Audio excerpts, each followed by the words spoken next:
PNC still unsure about elections. Illegal daycare owner arrested. And Starbucks block output increases.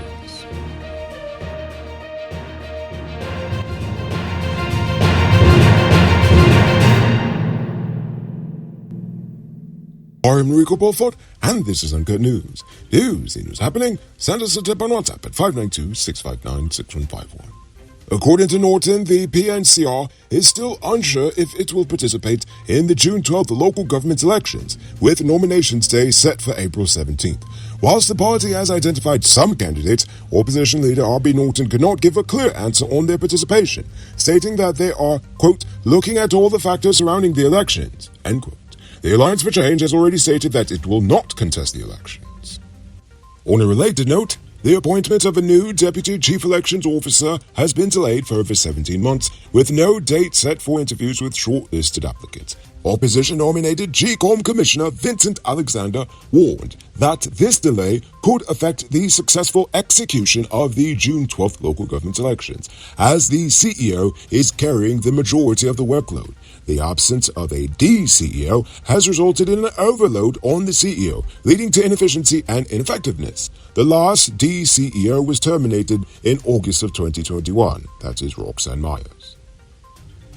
Non-Law has criticized the U.S. State Department's report on human rights practices in Guyana, specifically the sections that focus on allegations of corruption in the police force and the force's failure to investigate cover-up claims by interdicted Police Sergeant Dion Bascom. Yeah, remember Bascom?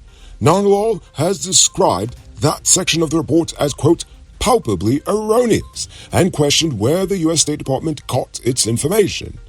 The State Department's report also highlighted issues of extrajudicial or unlawful killings, which Non-Law does not believe to be truly accurate. He said the government plans to engage the U.S. State Department on some of the issues raised in the report. Although I don't know how you can change their mind, but sure, why not? The construction work at the Lusignan prison is still ongoing. Nonetheless, the authorities have already begun relocating prisoners into newly constructed sections of the prison block.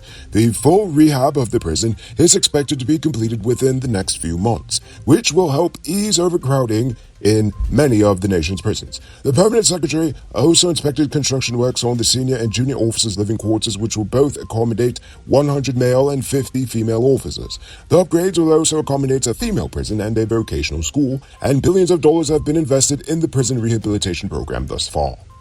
The owner of an uncertified private daycare in Ogle was arrested after a 7-month-old baby died at the facility the day before yesterday.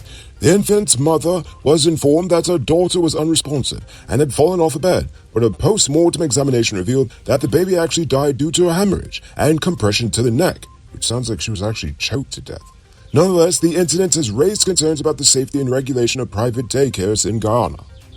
Hey, I'm interrupting this program to let you know that not all truck parts are created equal. Some does work hard without any problems for a long time, while others does make your truck broke down quick and got you running your pockets again. Get genuine high-quality parts from Powered Automotive Truck Spares and Engine Parts and extend the life of your repair. They're the authorized dealer in Guyana for Hammer USA products like brake valves, clutch discs, universal bearings, and other.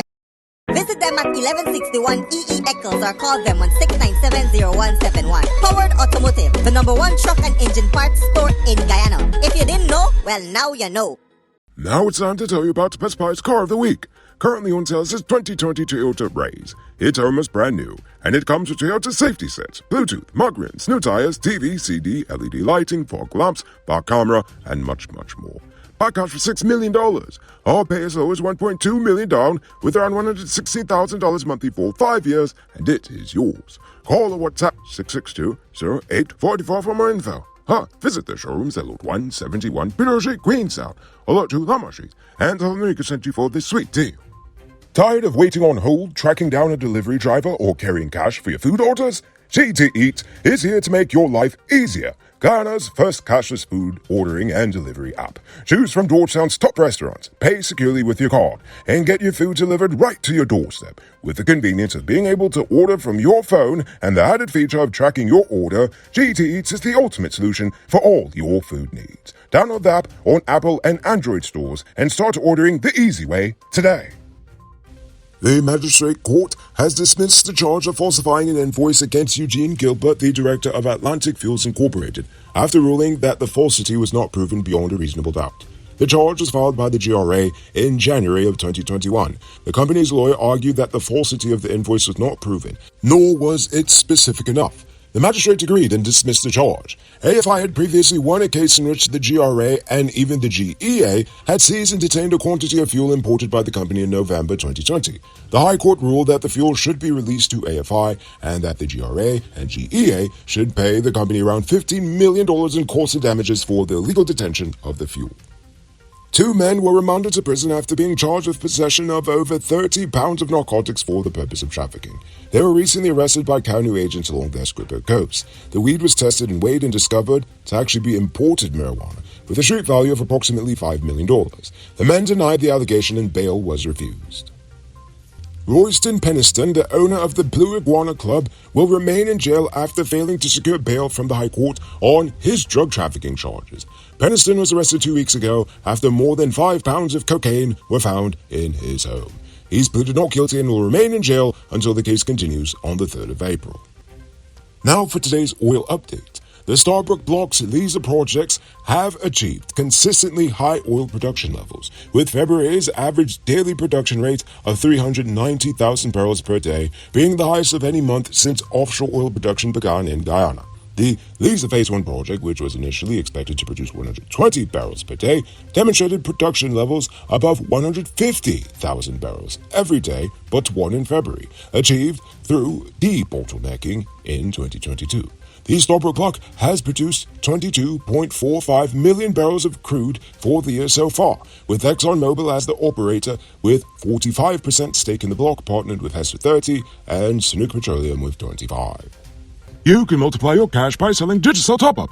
This is a legit way you can earn some extra money at your business or to supplement your current hustle. Become a top-up vendor quick and easy by linking with Cellular Plus. Call them on telephone number 685-3109 for more info. Robbery season might be over, but the streets are still mean. That's why you need to get security for your home and business with Sheriff Security. Sheriff Security has well-trained guards, armed and unarmed patrol, Marine Patrol, K-9 services. These people even got drones. Why? Because your security is their highest priority.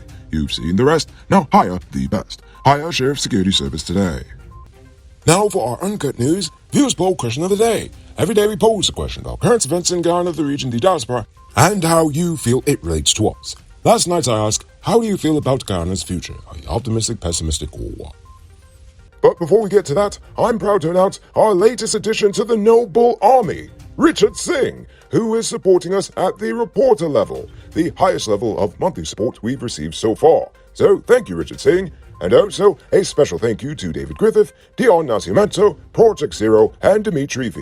I appreciate you all. And if you're watching at home and you'd like to support our movement, just hit the link in the video description.